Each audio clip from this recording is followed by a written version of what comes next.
पंडित दीनदयाल उपाध्याय जयंती और आत्मनिर्भरशील भारत कर्मशाला गुरुवार पूर्वाह्न भारतीय जनता पार्टी सिंहद्वार मंडल पक्षर गांडुआचरा छकस्थ पंडा रेस्तरार सम्मेलन कक्ष पालित हो जाइछि। मंडल सभापति राजकिशोर पंडा सभापतित्व में आयोजित कार्यक्रम को साधारण संपादक रजनीकांत पट्टनायक परिचालना करथिले। कार्यक्रम में पुरीर पूर्वतन विधायक जयंत कुमार षडंगी मुख्य अतिथि भाव योगदान करथिबा बेले अध्यापक डॉ प्रमोद कुमार आचार्य मुख्य वक्ता भाव योगदान करथिले। पार्टीर महिला नेत्री ज्योति महापात्र, युवनेता जयंत कुमार दास, मंडल प्राक्तन सभापति रविनारायण दास, श्रीमंदिर परिचालना कमिटीर 2 मनोनीत सदस्य कृष्णचंद्र सामंतरा और मधुसूदन सिंघारी, पूर्वतन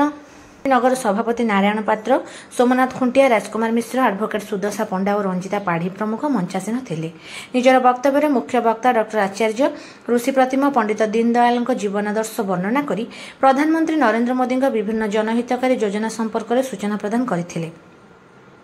प्राक्तन विधायक श्री षडंगी निजर वक्तव्य उभय राज्य और केन्द्र सरकार विभिन्न योजनार सुफल जेपरी समाजर सर्वनिम्न स्तर को जाए ताहा सुनिश्चित करने निमंते पार्टीर कार्यकर्ता मानक परामर्श प्रदान करथिले।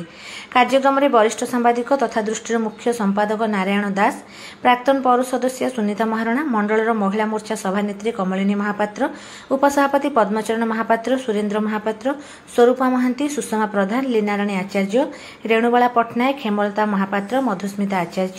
नमिता दास, शर्मिष्ठा दीक्षित, कमलिनी प्रधान, संतोष नंद,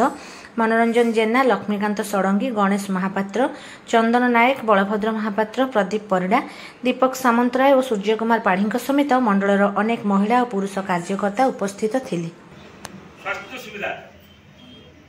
आपण देखि स्वास्थ्य व्यवस्था कराला जदि 5 लाख बीमा करछली आपण देखि स्वास्थ्य सेवा पाइबे नले आपण मरिक केनी बिकाई देखो आधुनिक मनुष्यर समाज केमती आम एत कथा कहे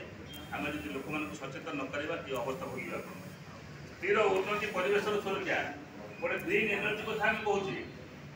आज हम कहते आम स्कूल में सब पिला लगे गोटे गोटे गछ माँ मान ना घर कौटी आउ तो ना कंप्लीट जंगल कौटी जंगल मिल छात उपर गोटे माँ को धरिक ठिया और पाट उठा पठा सरकार को पठा यहाँ वास्तव कथा नुह जो अनुभव करने कथा जो गछटे लगे मो परिवार मो पिला उन्नति सड़क रेल स्वास्थ्य कथा कृषक मान कथा भारत वर्ष कृषि स्वावलंबन न हम भारत वर्ष बचो ना भारत वर्ष टिपार ना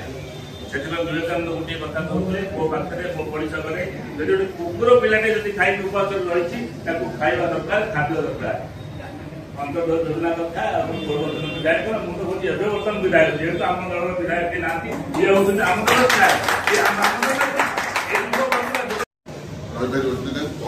मागणा करना मोहन सरकार आसला बर्तमान जो प्रधानमंत्री आवास कर 15,000 जहाँ प्रकृत घर ना जहाँ पूर्व पात्र मंदिर करते